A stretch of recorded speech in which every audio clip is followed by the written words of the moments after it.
Muy buenas noches. Son las 19 horas en punto del martes 4 de agosto de 2020. Estamos en el Palacio Nacional de México, en la Ciudad de México.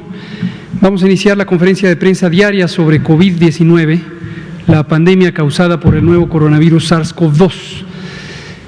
Y hoy tenemos el informe técnico que presentará el doctor José Luis Alomía, algunos detalles estatales, y el doctor Ricardo Cortés, director de promoción de la salud, nos actualizará en la movilidad. Hoy es martes de movilidad y veremos la síntesis de los estados, en qué van y el mensaje de Susana a distancia, ¿verdad? Muy bien. Y abrimos a preguntas y respuestas. Doctor Alomía, por favor. Con mucho gusto, señor secretario. Muy buenas tardes con todas y con todos, sobre todo a las personas que nos ven a través de las diferentes vías de transmisión. Bienvenidos nuevamente a la conferencia vespertina número 158 de este día 66 ya de una nueva normalidad. Vamos a actualizar el escenario nacional. Si vemos la siguiente diapositiva, por favor. 1.026.294 son las personas que hasta el momento han ingresado a los protocolos de estudio para ser, por un lado, confirmados o descartados a través de una prueba de laboratorio a COVID-19, pero lo más importante, poder recibir atención médica dependiendo de sus signos y síntomas, así como en su momento poder haber tenido un seguimiento hasta su curación y, lógicamente, también el estudio de las personas que posiblemente pudieran haber sido sus contactos. Actualizamos los números, lógicamente. Todas estas personas estudiadas están distribuidas en las diferentes semanas epidemiológicas. Ya comentábamos que las barras de color café claro, que están en la parte inferior, representan aquellas 449.961 personas que hasta el momento han dado positivas a la prueba. Se ha identificado la presencia de virus SARS-CoV-2 y por lo tanto son casos confirmados de COVID-19. Tenemos todavía 82.460 personas que están esperando un resultado. Este número también ha disminuido en los últimos días en la medida que la Red Nacional de Laboratorios continúa trabajando para solventar el resultado. Pero entonces podemos estimar los casos, es decir, si sumamos los confirmados y aplicamos un porcentaje de positividad a estos que son sospechosos, podemos tener algo que denominamos casos estimados, que es lo que nos acerca a la manifestación o al comportamiento que la epidemia está teniendo, no solamente a nivel nacional, sino en cada una de las entidades. El porcentaje de positividad prácticamente se mantiene similar al que observábamos el día de ayer, y este es un dato que todos los días se va a estar actualizando y lo vamos a poder estar observando. Entonces veamos la siguiente diapositiva, donde tenemos ahora esta curva de casos estimados, es precisamente la curva de color azul claro. Tenemos una nueva variación, todavía continúa esta presentación descendente entre la semana 29 y 30, que fue posterior a estas 2 semanas de meseta que tuvimos desde la 27, y el descenso que hay entre estas 2 semanas al día de hoy es menos 10%. Entonces vamos a ver cómo este porcentaje durante toda esta semana se mueve, qué tanto se mueve. Esto lógicamente va a condicionar que para cuando terminemos la semana, que será el día sábado, ver qué tanto fue el descenso para estas 2 semanas y que por lo tanto identifican ya esa primera tendencia descendente que tenemos posterior a la meseta, o a lo que se podría ya identificar como el acme o un primer pico de una curva nacional, que finalmente no debemos de perder de vista que es solo la sumatoria de todas las curvas o de todo el comportamiento de lo que está ocurriendo con las epidemias en cada uno de los estados. Menos 44% el descenso en las últimas 2 semanas, de la 29 a la 30, de las defunciones, manteniéndose este descenso continuo ya por 3 semanas. Vemos que el indicador de casos activos estimados, habíamos iniciado la semana con 10%, el día de ayer bajó a 8%, hoy día se coloca en un 9%, pero entonces está manteniéndose en ese nivel y son 43.648 las personas que han iniciado con signos y síntomas en los últimos 14 días, por lo tanto significan la actividad más reciente de la epidemia en México. Veamos la siguiente diapositiva. Es la ocupación de camas IRA general, el porcentaje es similar al del día de ayer.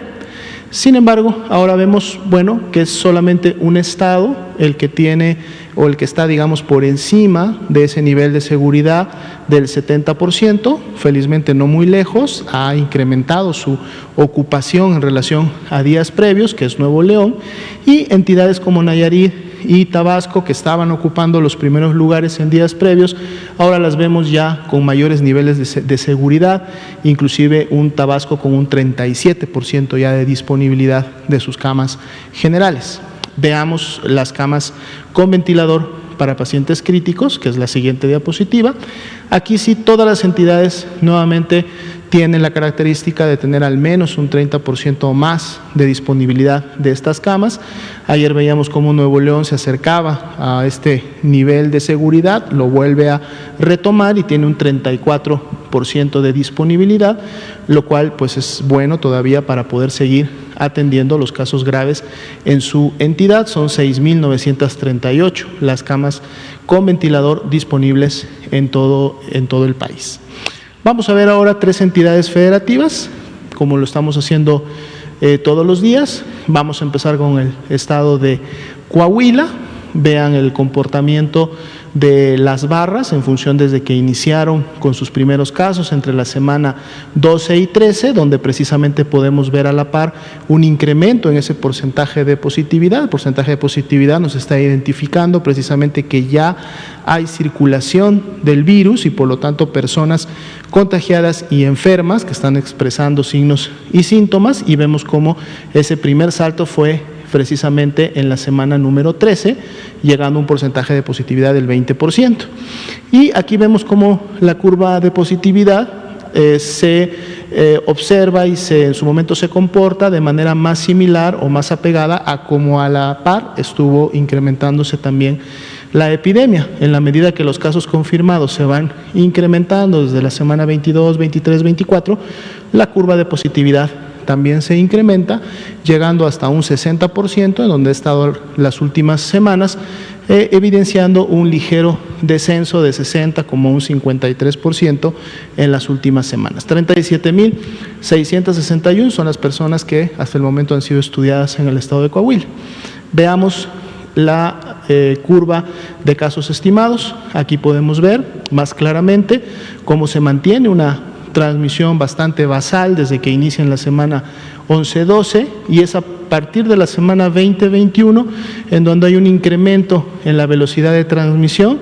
Esta es mucho más perceptible y además con mayor todavía incremento de esta velocidad entre las semanas 25 y 28, en donde parece que llegan a un primer acme, un primer pico en la semana 28 precisamente. Hay un ligero decremento en la 29, pero luego se vuelve a formar una meseta en la 30. Entonces estamos hablando todavía que Coahuila está precisamente en la cima o en ese primer pico de una transmisión. Por lo tanto, muy importante, ciudadanos de Coahuila, mantener las actividades de sana distancia y de prevención de contagios, porque si no, esta meseta que estamos viendo que ya tiene una elevación de más 2% en las últimas 2 semanas, pudiera continuar incrementándose y todavía seguir hacia arriba.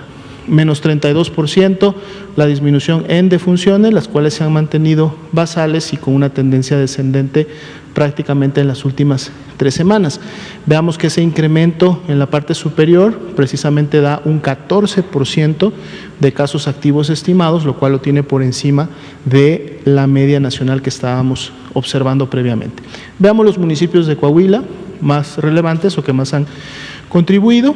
Veamos cómo todas las primeras semanas, al menos estos 6 municipios, mantienen una transmisión muy basal, prácticamente hasta la 22. En la 23 es donde algunos empiezan a incrementar su intensidad. Primero lo hace Acuña, quien tiene un primer pico en la semana 27, y a partir de ahí una tendencia descendente, al menos hasta la última semana evidenciada. No así Piedras Negras, que inicia con una tendencia y una velocidad similar a la de Acuña, pero más bien en las últimas semanas está continuado, aunque hubo un descenso en la semana 29, para la semana 30 hay un nuevo incremento, y que además este incremento supera lo que se había observado previamente. Otros, como son Monclova, Torreón, Saltillo y el mismo Matamoros, continuaron con esta transmisión bastante basal, bastante pegada a la horizontal, aunque todavía no se puede decir que estén ya evidenciando un descenso, porque todavía se encuentran manteniendo esta tendencia ascendente, al menos en las últimas semanas. Vemos que la ocupación de camas general está en un borderline de seguridad, 69%, lo cual deja solo un 30% de disponibilidad, y esto es precisamente va de la mano con este incremento importante que estamos viendo en todo el estado de Coahuila. Veamos el mapa municipal del estado de Coahuila, el mapa animado. Saltillo inicia con los primeros casos en la semana 10. Todavía en las primeras semanas hay poca dispersión, aunque esta ya se ve en diferentes partes del estado. Parece que enciende, parece que apaga. Ya para la semana 19 y 20 tenemos al menos la mitad de los municipios, y algunos de ellos ya con transmisión, intensidad importante. Aquí ya en la 24 vemos una dispersión no solamente generalizada para el estado, sino también con colores muy intensos, lo que nos habla de presencia de tasas de incidencia importantes, y por lo tanto una actividad de contagios prácticamente en la mayor parte del estado de Coahuila. Veamos el siguiente estado. Nuevo León. Nuevo León, vemos que inicia con sus primeros casos en la semana 10 y 11, eso es lo que representa ahí el salto que hay en el porcentaje de positividad que ven al inicio, que es esta línea naranja, y luego también en la medida que se van incrementando los casos, también se va incrementando el porcentaje de positividad. Llegó prácticamente a ser del 64, 65% en la semana 28, y ahí se ha mantenido, o sea, hay una transmisión importante actualmente en el estado de Nuevo León. 51.821 son las personas estudiadas. Veamos el siguiente gráfico, que son los casos estimados, y aquí podemos ver más claramente cómo a partir de la semana 23 la epidemia entra en una aceleración importante. Veamos cómo la curva rápidamente se incrementa y pasa de una escala de 500, llega hasta una escala de 3.000, 3.500 casos diarios. La buena noticia es que en las últimas 2 semanas, 29-30, hay un descenso, digamos, bastante importante, que llega a ser de menos 22%. Sin embargo, recordemos que la semana 30 todavía se va a estar moviendo, se va a estar construyendo durante esta semana. Veremos si esa tendencia descendente se mantiene al cierre de la semana. 10% la actividad de casos activos en todo el estado de Nuevo León, lo cual nos revela que muy probablemente para la semana 31 esta tendencia todavía esté continua hacia abajo. Veamos la siguiente diapositiva, los municipios que contribuyen a la epidemia de Nuevo León. Prácticamente un comportamiento, digamos, bastante similar de estos 6 municipios, claro, con diferentes intensidades. El de mayor intensidad, precisamente el de Monterrey, que de hecho tiene prácticamente la figura del estado de Nuevo León, pero otros municipios como Guadalupe, San Nicolás de los Garza, Apodaca, Escobedo y Juárez con menor intensidad, pero todos ellos con esta elevación importante desde la semana 23, y prácticamente todos ellos, los 6 municipios, tienen esta tendencia descendente entre la 29 y la 30. Por eso vemos que a nivel de todo el estado tenemos una caída bastante importante de su curva de casos estimados, porque prácticamente todos los municipios están teniendo ese comportamiento. Entonces aquí un llamado a los ciudadanos de Nuevo León a mantener las acciones que empiezan a evidenciar cierto control de la epidemia, pero que todavía este control, para que pueda realmente ser eficiente y mantener estas curvas hacia abajo, pues requiere que todavía durante algunas semanas se mantengan bastante activas lo que han estado realizando.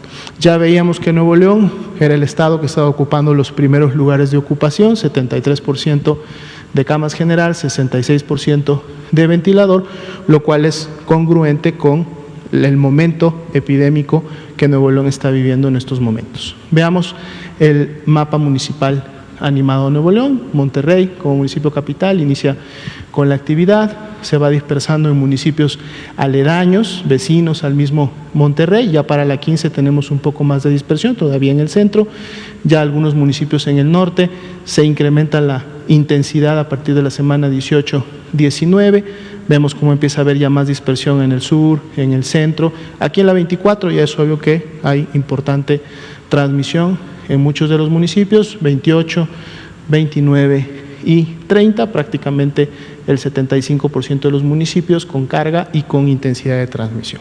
Veamos el último estado de esta noche. Tamaulipas. Tamaulipas también inicia transmisión en la semana 11, ahí vemos el salto del porcentaje de positividad. A diferencia de los dos primeros estados, a pesar de que había poca confirmación de casos o una epidemia que parecía bastante basal hasta la semana 20, realmente el porcentaje de positividad se mantenía de manera importante cerca del 30%. Ya luego viene la subida o la escalada de la mano también con los casos que se van confirmando, llegando hasta un 55% de positividad, y vemos cómo a partir de la semana 26 esta positividad ha estado disminuyendo, inclusive por debajo del 50% en la última semana. Veamos la siguiente diapositiva, la curva de casos estimados. Aquí también, evidentemente, Tamaulipas entró en un proceso de aceleración importante. Primero tenía un incremento entre la 20 y la 23, que era más diagonal, o sea, una velocidad, digamos, regular o parecida a lo que estaba sucediendo a nivel nacional, más sin embargo, a partir de la semana 24 y hasta la semana 28, vemos una aceleración importante con una gran cantidad de casos. En el caso de Tamaulipas ya tenemos 2 semanas continuas con evidencia de un descenso, el primero en la semana 29, que fue menor, y el que estamos viendo ahora la semana 30 ya mucho mayor, siendo de hasta menos 31%. Y esto es lo que aporta a que los casos activos estimados de la entidad sean también del 8%, eso está inclusive por debajo de nuestra media nacional del día de hoy. Todo indicaría que Tamaulipas está iniciando ya un proceso importante de descenso en su epidemia, pero recordemos que esto no asegura continuar si no se aplican las medidas de manera conjunta, gobierno y población. Tenemos siempre la posibilidad o el riesgo de un rebrote, entonces hay que continuar aplicando las medidas. Veamos la siguiente diapositiva, los municipios en Tamaulipas que han contribuido prácticamente hasta la semana 23-24, estos 6 municipios con un comportamiento similar. Es precisamente Reynosa el que primero destaca y tiene un primer pico en la semana 25, pero a partir de la 26 Reynosa empieza con un descenso importante que se ha mantenido hasta la semana 30. No así Tampico, que también inicia con un proceso de aceleración, llega hasta la 28 y es solamente en las 2 últimas semanas donde vemos este descenso, que además es el que ha contribuido de manera importante al comportamiento de todo el estado. Otros, como en este caso Matamoros, como Altamira, como Nuevo Laredo y mismo Victoria, con un comportamiento, digamos, similar, pero con menor intensidad, pero también contribuyendo a un descenso en las últimas semanas. El único que habría que tomar y tener precaución a los ciudadanos de Victoria, en donde todavía en Victoria vemos una tendencia ascendente, que esa última disminución entre la 29 y la 30 habría que tomarla con cautela, porque no vaya a ser que esto continúe hacia arriba. 52% de ocupación de camas general, 34% con ventilador, lo que todavía da una buena posibilidad de atención a pacientes graves. Veamos la última diapositiva, que es precisamente el mapa municipal animado de Tamaulipas. Semana 10 no hay casos, semana 11 empieza un municipio aledaño a Veracruz, luego empiezan municipios en la zona norte. Ciudad Victoria, lógicamente, inicia con el incremento de intensidad, pero luego esta se va dispersando también en otros municipios de la entidad. No hay un patrón directo, son municipios en el norte, en el sur, en el centro de la entidad que van aquí. Ya a partir de la semana 26 es donde ya vemos una mayor dispersión, 29 y 30, pues prácticamente el 80% de los municipios con transmisión no solamente activa, sino transmisión importante. A lo mejor algunos de ellos que han disminuido su intensidad son los que, como veíamos hace poco, está contribuyendo a un descenso. Sería la actualización de la información para esta noche. Gracias, doctora Lumía. Doctor Ricardo Cortés, por favor. Muchas gracias, doctor López-Gatell, con su permiso. Buenas tardes a todas y todos aquí en Palacio Nacional, sobre todo también en casa, quien nos esté viendo desde su televisión o teléfono celular o tableta o computadora. Vamos a enfocarnos en esta gráfica. Sin duda, la movilidad y el incremento o decremento de casos han tenido una relación importante, sobre todo cuando uno no practica las medidas básicas de prevención. Después de la Jornada Nacional de Sana Distancia, en la que iniciamos el periodo de nueva normalidad, en donde se evaluaron y se evalúan los riesgos locales a la población a través del semáforo de riesgo epidémico, la movilidad se incrementó. Y se ha incrementado hasta cierto punto en el que ya tenemos, si recuerdan todos y todas en casa y aquí en Palacio Nacional, esta gráfica de las últimas veces que la presentamos llegaba a un incremento máximo del estado que más incremento había tenido de la movilidad de una semana a otra, o sea, de los 15 días antes a la última semana, del 8, 9, 10, máximo 11%. Ahorita el estado de Sinaloa incrementó su movilidad en más del 16%, prácticamente 17% entre las últimas 2 semanas y la última semana en la que se está evaluando la movilidad. Le siguen Baja California Sur, Quintana Roo, Coahuila, Zacatecas, Campeche, Chihuahua, Veracruz, todos ellos por encima del 5% de incremento de una semana a otra, si lo pueden ver por aquí. A partir de Baja California y hacia la izquierda de su pantalla, todos han tenido al menos más del 5% de incremento de movilidad. Los colores que tiene cada una de las barras es el color en el que ahorita está el semáforo de riesgo en cada una de estas entidades. Por lo tanto, por poner un ejemplo, y solo porque en esta ocasión el estado de Sinaloa es el que mayor movilidad mostró entre una semana y la otra, podemos con esta barra y el color naranja que maneja el estado de Sinaloa en este momento, que si la población en conjunto con gobierno estatal y gobiernos municipales no disminuyen un poco la movilidad, y cuando se tenga la necesidad de generar esta movilidad, llevar a la práctica las medidas básicas de prevención. Esto lo que puede derivar es en un incremento en la actividad viral en cada uno de estos estados que han incrementado su movilidad, y que pudiera haber un cambio en las tendencias de hospitalización, de síndrome COVID, etcétera, lo que los llevaría a una modificación en el riesgo epidémico que los 4 indicadores pretenden evaluar para la población. La siguiente, por favor, para poder cerrar. Digo, si se fijan,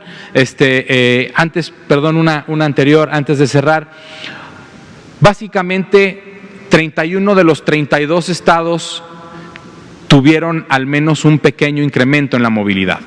De 2 semanas para atrás, con la última semana disponible, solamente Oaxaca es quien sigue manteniendo una disminución de la movilidad de una semana a otra, pero prácticamente pues todos estamos incrementando nuestra movilidad. Esto también es normal, dado que los cambios de evaluación de riesgos al naranja, aunque ya lo hemos dicho en otras ocasiones, el naranja no significa vámonos todos a la calle, sino que hay que movernos un poco más, pero con mucha prudencia, dado que las actividades esenciales ya no son las únicas que se están realizando. Se realizan realizan todas las actividades económicas en el Estado, pero con una movilidad menor o con una actividad menor en las que no son consideradas como actividades esenciales hasta el momento. Ahora sí, la siguiente, por favor, para cerrar con estos mensajes que todos debemos de llevar en nuestra mente siempre. Susana Distancia nos dice: hay que seguir las recomendaciones de las autoridades estatales y municipales. Hemos trabajado en conjunto muy de la mano con autoridades estatales y municipales a través de la Red Mexicana de Municipios por la Salud, cuyo presidente es el presidente municipal de Zacatecas, nuestro amigo Ulises Mejía, a quien le envío un cordial saludo, al igual que a todas y todos los presidentes y presidentas municipales. Hay que hacer caso, hay que apoyar a las autoridades municipales, las autoridades municipales están apoyando a las autoridades estatales, y así en un círculo virtuoso para poder mitigar la actividad viral y la epidemia. Hay que lavarse las manos, el control lo tenemos nosotros en nuestras manos, hay que utilizar la etiqueta respiratoria cubriendo nariz y boca con el ángulo interno del codo, independientemente estas dos actividades de lavado de manos y de etiqueta respiratoria, independientemente de que nosotros usemos el cubrebocas. Lo mismo, mantener la sana distancia. Ahorita y aquí que estamos en sana distancia, de cualquier forma, si yo ahorita tosiera o estornudara, tengo que hacerlo cubriendo mi nariz y boca, independientemente de que mis amigas y amigos de los medios de comunicación estén a más de 2 metros, de cualquier forma tengo que taparme nariz y boca. Y finalmente, ya había dicho estornuda correctamente, es la etiqueta respiratoria. Finalmente, hay que utilizar el cubrebocas correctamente, sobre todo en los lugares en donde no se puede mantener la sana distancia, y siempre utilizarlo cubriendo nariz y boca completo. Sabemos que la actividad, el habla, el estar platicando, baja el cubrebocas. Hay que acomodarlo con el mayor cuidado posible, y después de acomodarlo hacer higiene de manos, ir a lavarnos las manos con agua y jabón, preferentemente. Siempre es mejor utilizar agua y jabón. Si no se tiene agua y jabón disponible, utilizar el alcohol gel o solución alcoholada mínimo del 60% de concentración. Muchísimas gracias. Gracias, doctor Ricardo Cortés. Son 19:27. Vamos a abrir la ronda de preguntas y respuestas. Liliana Noble, Pulso Saludable, y luego Juan Carlos Machorro. Gracias. Buenas noches, Liliana Noble de Pulso Saludable. Doctor Gatell, buenas noches, doctora Lomía, y buenas noches, doctor Ricardo. Doctor Gatell, tengo 2 preguntas para usted. La primera, hoy se dio a conocer que la jefa de gobierno, la doctora Claudia Sheinbaum, pues no acepta o rechaza esta iniciativa de algunos diputados de Morena en la utilización, respecto a la utilización del cubrebocas, que sea como una ley y que esto multe o genere una multa. Yo recuerdo que en alguna pregunta anterior que le hice, usted me contestaba que por parte del gobierno federal no va a haber una obligatoriedad a la utilización del cubrebocas. ¿Nos puede compartir su opinión al respecto? Y si me lo permite, le hago una segunda pregunta. Gracias. Con mucho gusto. Dejando en claro que respetamos completamente la soberanía de las entidades federativas, tanto en su poder ejecutivo, en este caso encabezado por la muy apreciada y respetada doctora Claudia Sheinbaum, y por el otro lado, entiendo que son los diputados locales, entonces también el Congreso de la Ciudad de México puede opinar al respecto. Me parece que es una buena decisión por parte de la doctora, o un buen posicionamiento por parte de la jefa de gobierno, en el sentido precisamente de lo que hemos comentado. El cubrebocas es un instrumento importante, auxiliar en la prevención, como lo acabamos de ver con Susana Distancia, quien lo usa, para interferir con la propagación del virus, a partir de que se lo ponga la persona que puede propagarlo. Pero todas las medidas de salud pública que hemos propuesto o implantado en el Gobierno de México, el Gobierno federal, hemos hecho énfasis en la importancia de no focalizarla sobre los individuos, que los individuos no sean los sujetos de la acción, y esto por una larga historia en México de una procuración e impartición de justicia deficientes o inoportunas o limitadas, y también una muy conocida y seguramente vergonzosa historia de violaciones de los derechos humanos que se han cometido al amparo de la fuerza pública. Entonces, en un momento de mucha tensión, de mucha crispación, de mucha inquietud social, si uno agrega un componente de tensión que deriva de este carácter punitivo de las acciones de salud pública, se perturba el sistema, se vuelve difícil de regular en su justa dimensión y acaban siendo las personas en lo individual los que se les culpa de el problema de salud colectivo. Esto lo vemos mucho en el discurso, lo hemos dicho varias veces también, un discurso que pareciera estar anidado en el odio, en el enojo de ciertos sectores de la población que focalizan hacia el otro la responsabilidad. Hay gente que se expresa en sus redes sociales pidiendo acciones de represión en contra de otras personas porque les ven sin cubrebocas o porque hacen alguna acción que a su propio juicio les parece que pudiera estar afectando a la salud pública. Por eso, en el acuerdo que estableció la Jornada Nacional de Sana Distancia, pusimos una cláusula muy específica que deja en claro que toda medida de salud pública se debe hacer con absoluto respeto a los derechos humanos. Eso no necesitaría especificarse porque hay suficientes leyes en México que lo establecen, pero para hacerlo explícito y dejarlo en claro. Entonces, en ese sentido, es notorio cómo la doctora Sheinbaum, una mandataria estatal que ha tomado una enorme responsabilidad en sus manos y que a nuestro juicio ha tenido una conducción excelente de la epidemia en la Ciudad de México y que ha sido de quienes tempranamente incorporó ella misma y como una disposición para la ciudad el uso de cubrebocas.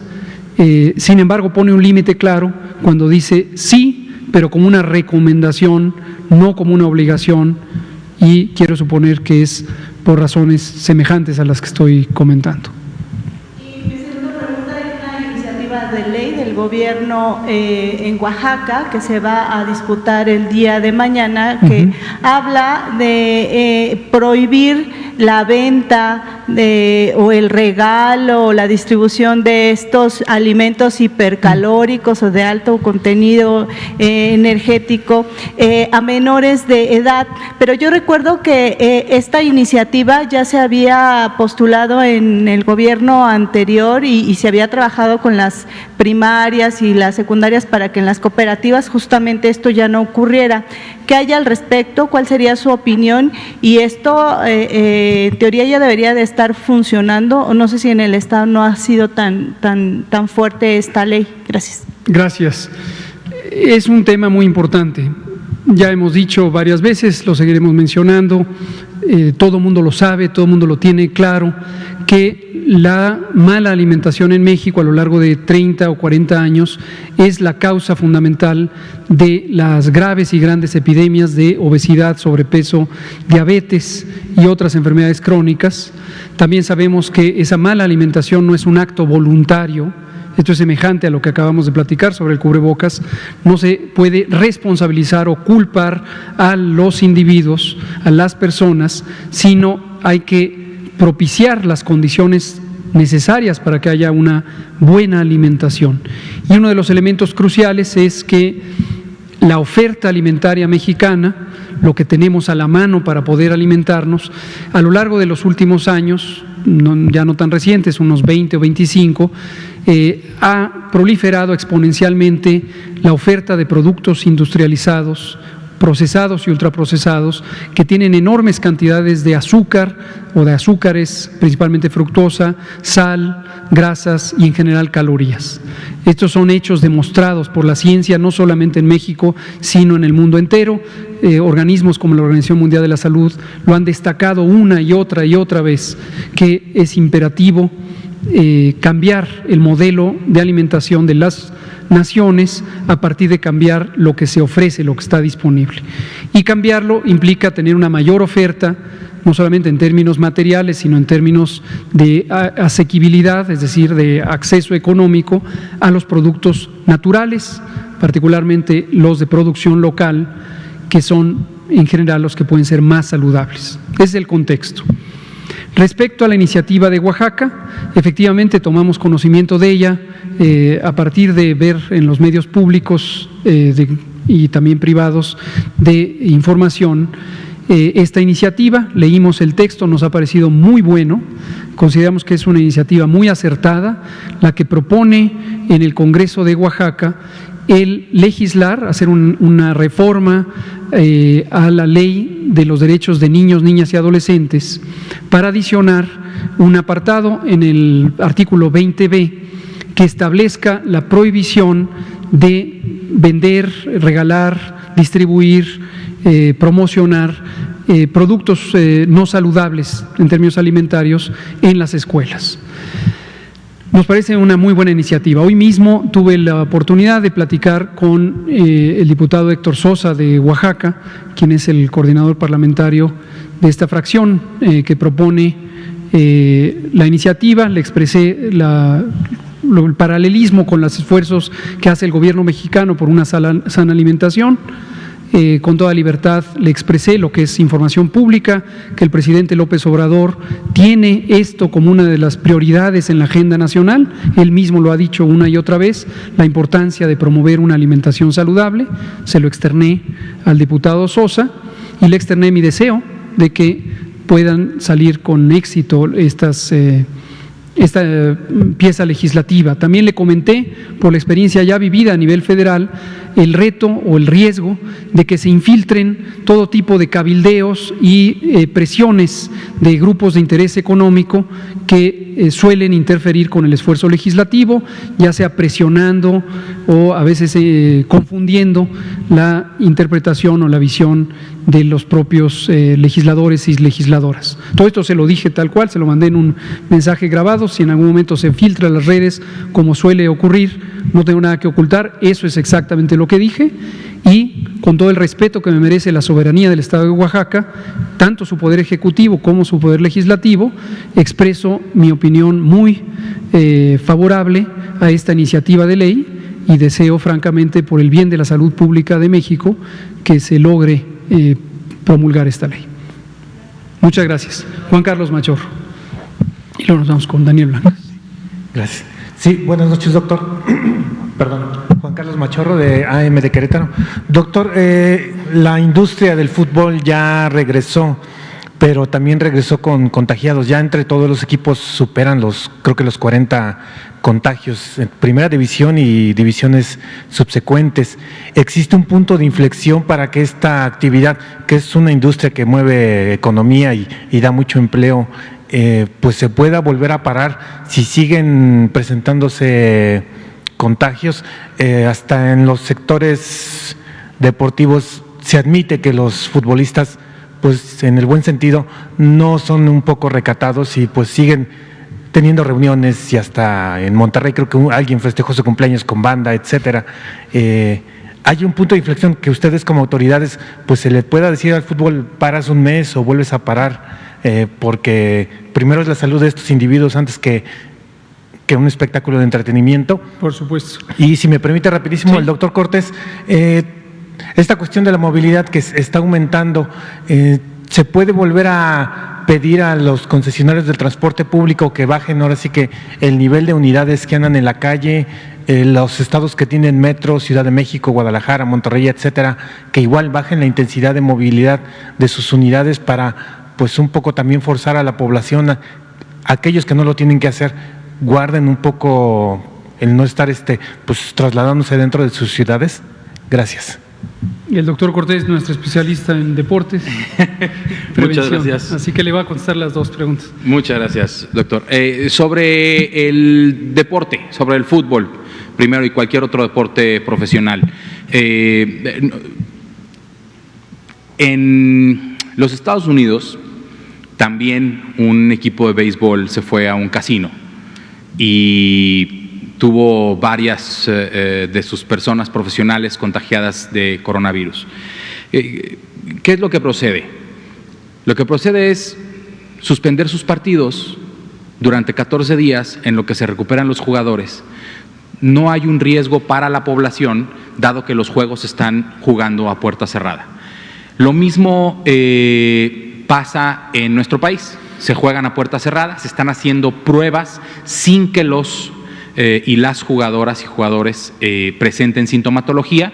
Cualquier hallazgo de un reporte positivo a una persona que no tiene síntomas, a los 10 días se le da de alta y puede regresar a su actividad profesional. Y lo que hemos comentado con la Liga MX es que ojalá y todo el país fuéramos como pequeños equipos de fútbol, ¿sí? Los equipos de fútbol tienen un cuerpo médico para solamente las 50 personas que trabajan en ese equipo.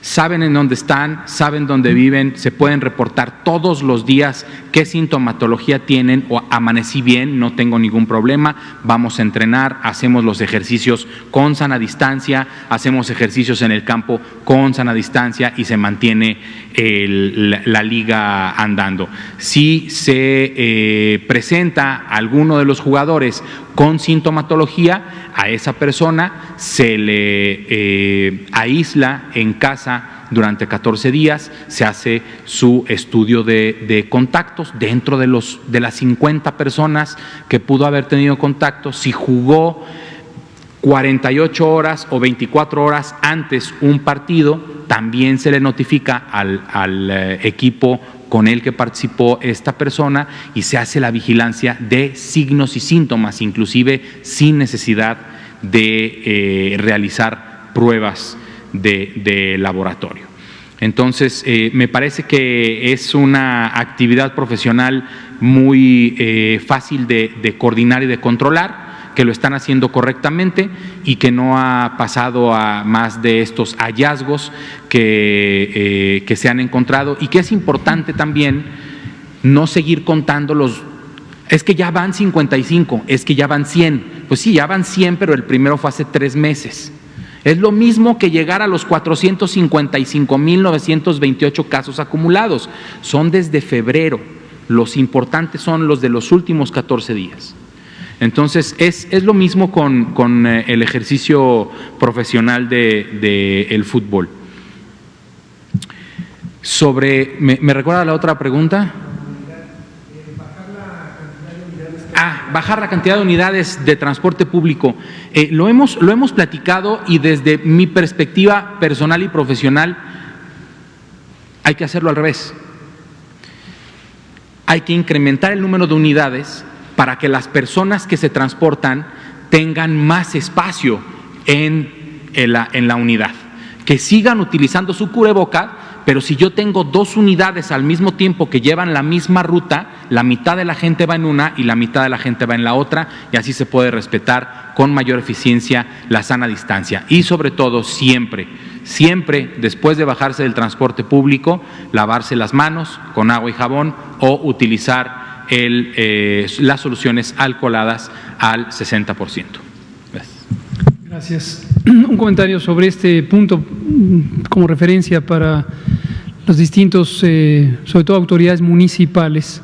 Como bien dice el doctor Cortés, pensaría uno de manera quizá directa que para reducir la movilidad es útil bajar la cantidad de unidades del transporte público, pero en realidad no es así, es exactamente al revés.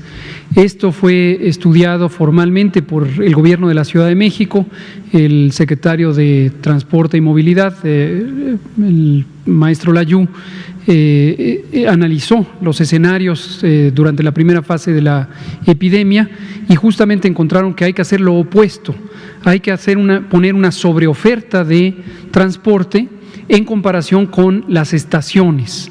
Y quienes no están en la Ciudad de México no lo saben, pero les comento, eso llevó a la decisión de la jefa de gobierno y de su secretario de Movilidad de cerrar algunas de las estaciones del Metrobús para tener un tránsito más rápido. El objetivo fue precisamente disminuir el tiempo de estancia en las estaciones para que pudiera fluir más rápido. Entonces aumentaron el número de unidades, cerraron el número de estaciones y eso permite un tránsito más rápido y desde luego unidades menos saturadas. Entonces recomendamos ampliamente que en lugar de reducir transporte, expandan transporte como un mecanismo para reducir la densidad de pasajeros y pasajeras en el transporte. Y no olvidar que el transporte público es precisamente un prototipo de los espacios cerrados en donde la movilidad, en donde la sana distancia es muy difícil de conservar y donde el cubrebocas tiene una de las utilidades más grandes. Gracias. Daniel Blancas, por favor. Sí, muchas gracias. Daniel Blancas, de Crónica. Dos preguntas, doctor, si me permite. Por favor, claro.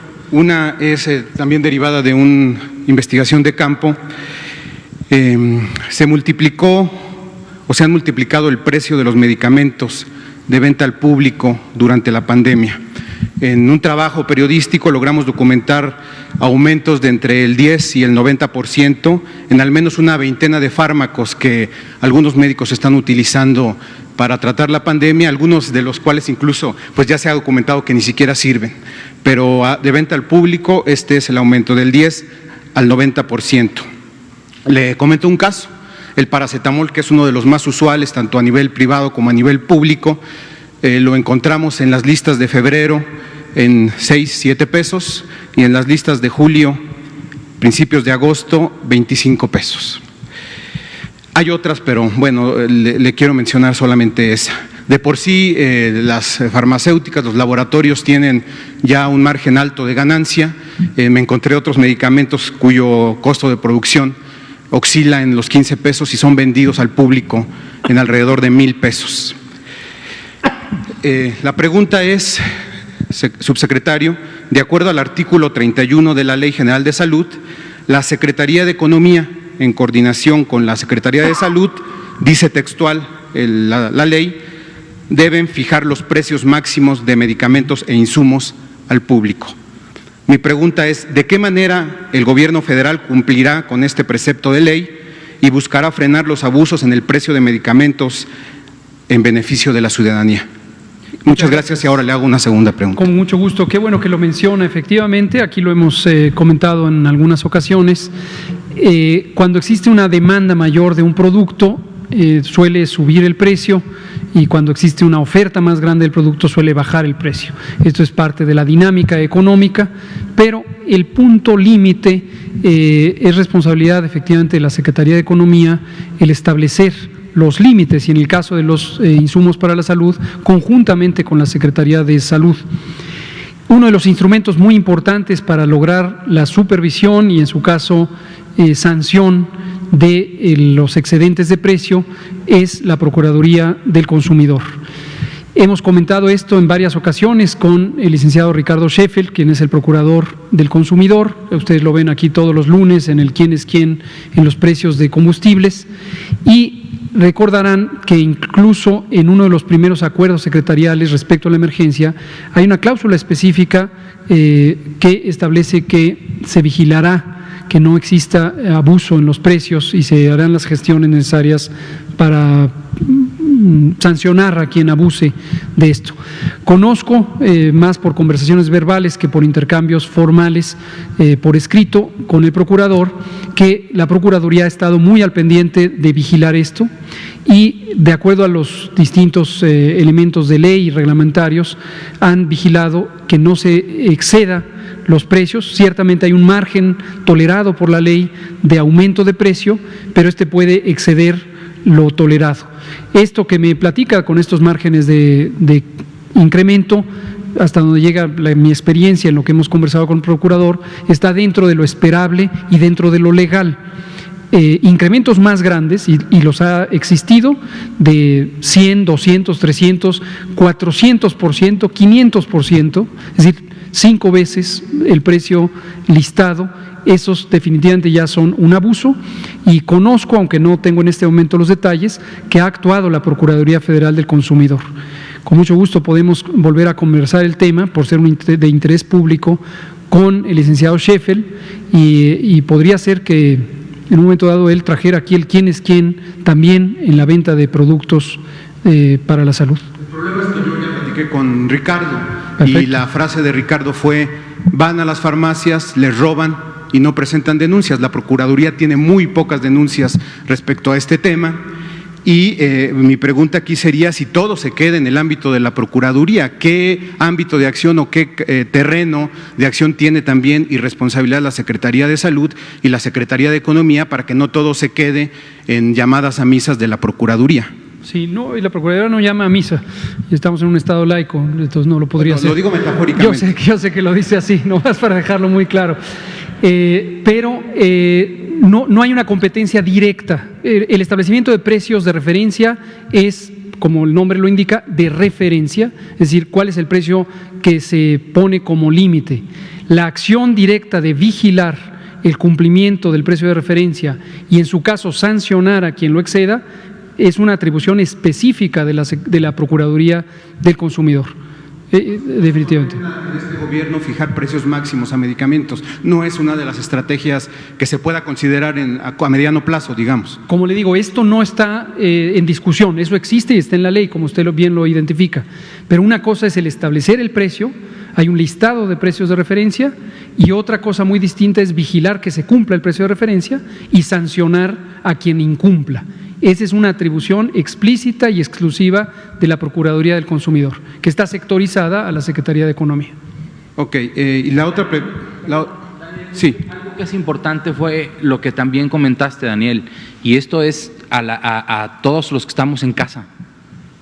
Si yo voy y compro un medicamento que en la caja dice el precio máximo al público y me lo vendieron más caro, yo tengo también el deber de notificarlo, de reportarlo, de denunciarlo ante Profeco para que no se cometan esos abusos, ¿no? Entonces, es generar un círculo virtuoso para que la gente que tiene su negocio como una farmacia respete los precios máximos al público y que el público goce de ese derecho que tiene, que le confiere la ley.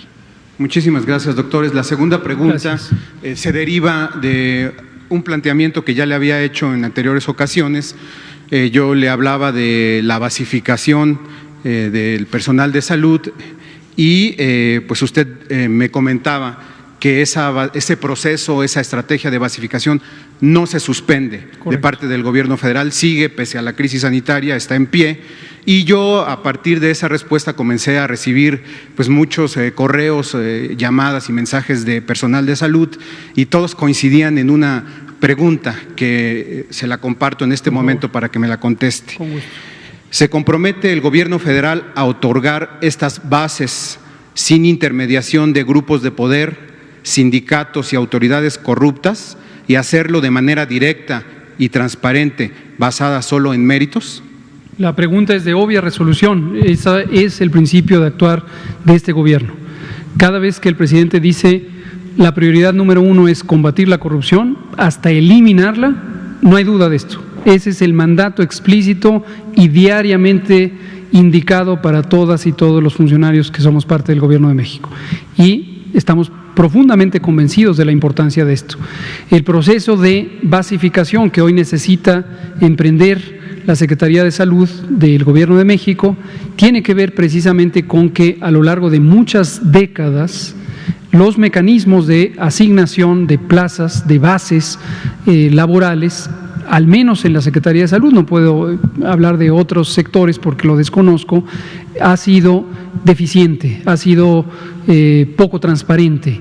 La ley contempla los mecanismos, la Ley Federal del Trabajo, también lo contemplan las condiciones generales de trabajo que se firman periódicamente con el sindicato titular de la representación social de las trabajadoras y trabajadores, y hay un mecanismo que está bien estipulado a través de comisiones mixtas de escalafón y sus comisiones auxiliares en cada subdependencia.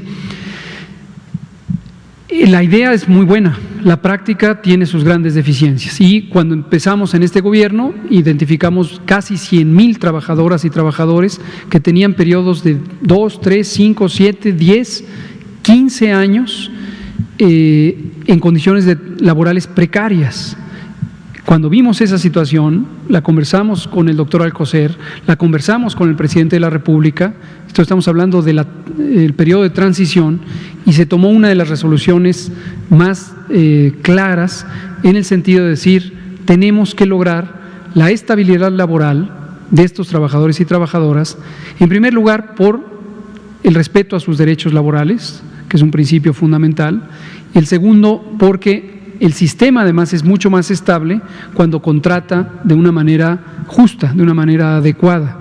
Entonces no hay duda, pues la pregunta la agradezco, pero la puedo contestar frontalmente y con toda convicción y entusiasmo. Por supuesto que no va a haber ningún mecanismo de corrupción o de discrecionalidad en el proceso de basificación de las y los trabajadores del sector salud o de la Secretaría de Salud. Y si cualquiera de los trabajadores o trabajadoras lo identifica, que lo denuncie, debe denunciarlo y va a tener el respaldo del gobierno. ¿A dónde tiene que denunciar o dónde se podrá denunciar? Los mecanismos generalmente son a través de los órganos internos de control. La Secretaría tiene un titular del órgano interno de control, el licenciado Ángel Rodríguez Alba, que además es un excelente funcionario, sumamente constante en su actuar, y esa es la vía por la que se puede denunciar. Muchas gracias, doctor. Con mucho gusto. Da tiempo de una última pregunta. Fernanda Mendoza, glucosa atómica. Buenas noches, Fernanda Mendoza para Glucosa Atómica. Doctor, ahora que la atención médica está mayormente enfocada en atender casos COVID, ¿tienen alguna proyección de aquellos pacientes que no están siendo diagnosticados, por ejemplo, con cáncer u otras enfermedades crónico-degenerativas? ¿Qué va a suceder con ellos? Y una segunda pregunta, saber si ya empezaron las encuestas sobre lo que habían mencionado del porcentaje de inmunidad de rebaño, y si es así, ¿qué porcentaje de la población ha cumplido con esta inmunidad? Gracias. Muchas gracias por sus preguntas. Sobre la primera, es un asunto de nuestro interés y de nuestra ocupación.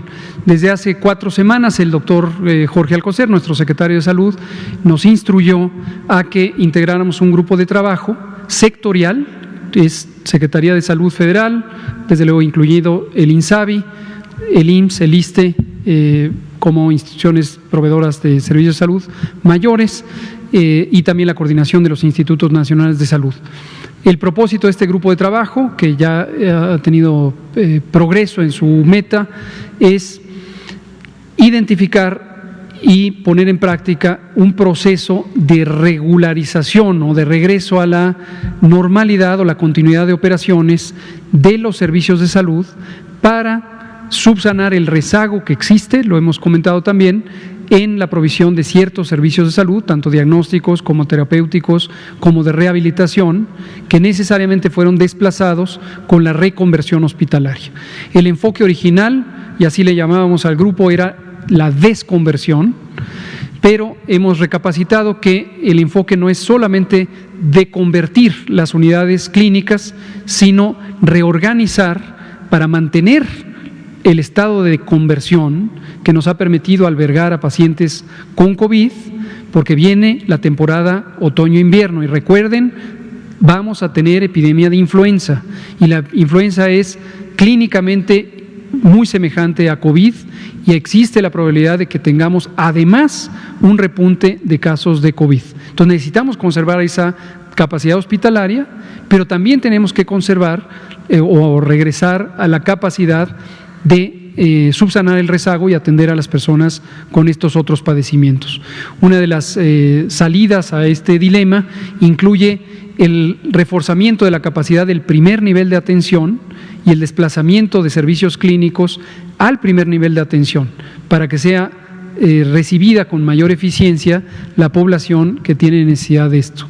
Y lo digo de una vez para que vaya permeando la idea de que uno de los cambios que pueden existir es precisamente que las personas se les cambie el domicilio donde se atienden con el propósito de facilitar el acceso a los servicios. Esto puede causar desconcierto al inicio porque alguien estaba acostumbrado a ir a una unidad clínica y posiblemente se le va a decir vas a ir a esta otra. Que tengan la confianza, se va a seleccionar con los criterios de calidad de atención, oportunidad de tratamiento, pero además proximidad física para facilitarles. Todavía no hay una fecha específica en la que va a empezar, pero el documento técnico antes le llamábamos de desconversión, ahora se va a llamar de otra manera, continuidad de operaciones de la atención clínica, está próximo a salir. Brevemente sobre las encuestas, todavía no se empieza el ciclo de levantamiento de campo, es la encuesta nacional de salud y nutrición que ejecuta el Instituto Nacional de Salud Pública, desde luego con el acompañamiento de la Secretaría de Salud, y todavía no empiezan las actividades de campo y por lo tanto tampoco los resultados. ¿Cuándo empezarían? Empiezan, durante agosto va a empezar el desplazamiento de campo y posiblemente un par de meses después tendremos algunos de los resultados preliminares. Doctor, ¿pacientes de tercer nivel entonces pasarían? Todavía no nos adelantemos. Cuando tengamos completa el plan de continuidad de operaciones, lo explicamos, para que ahorita nadie... Yo sé que no les gusta que les diga, por favor, no pongan esto en sus notas, pero si ustedes ponen en sus notas algunas ideas de estas, van a confundir a la población. Solo sepan que hay un plan que todavía no está cerrado, pero que estamos pensando en múltiples opciones para garantizar la continuidad de tratamiento, diagnóstico y rehabilitación de las personas con padecimientos no COVID. ¿Los cambiarían a un lugar cercano? No nos adelantemos, todavía no hay una decisión tomada. Gracias. Cuando esté, aquí la traemos, con gusto. Muchas gracias. Muy buenas tardes.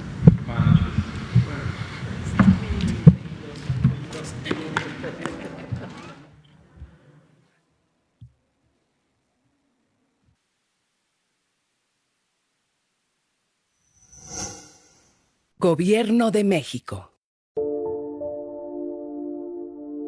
En diciembre de 2019, China alertó al mundo sobre la presencia de un nuevo virus en la ciudad de Wuhan.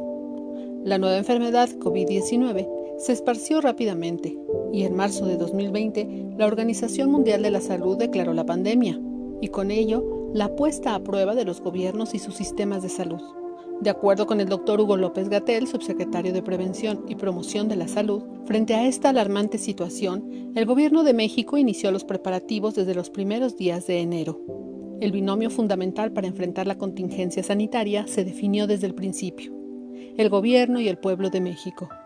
La confianza del pueblo en su gobierno y la puesta en marcha de una acertada estrategia basada en evidencia científica se convirtieron en una auténtica epopeya que logró, al enfrentar la pandemia, que en México la infraestructura sanitaria no fuera desbordada, un objetivo sustancial que por desgracia no pudieron cumplir algunos de los países más ricos de la Tierra.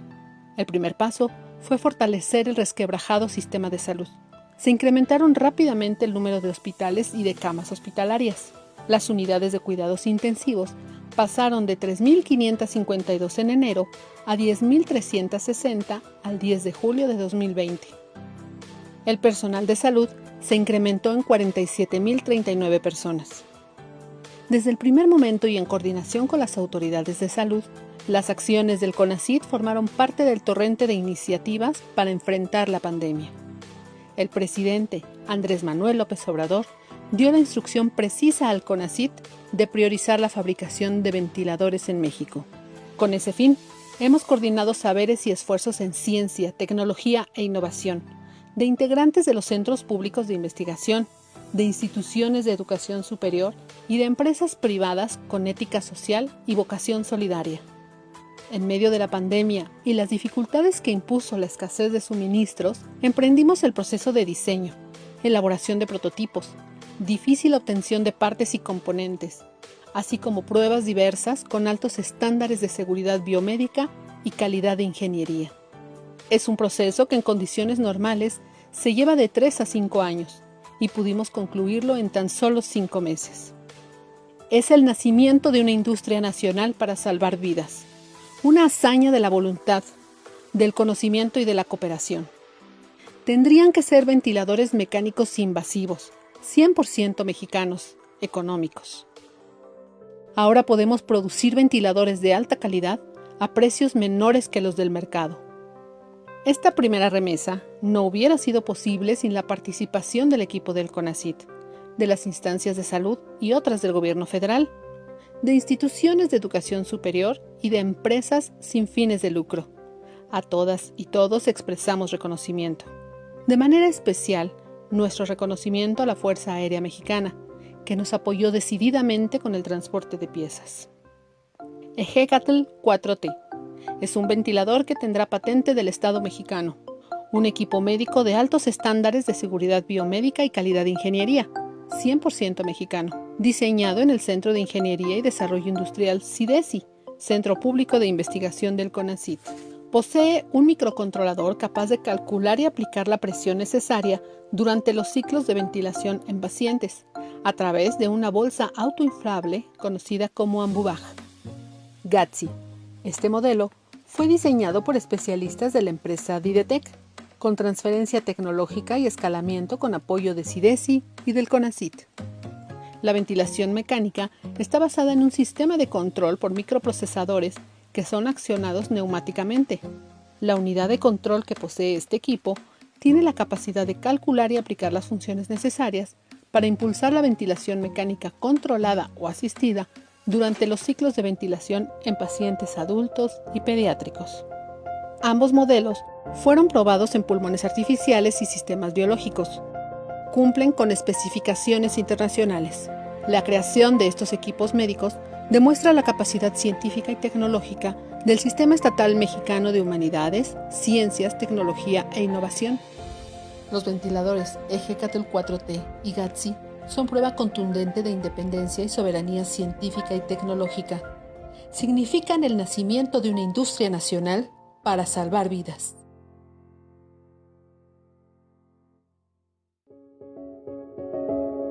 CONACYT, Ciencia por México.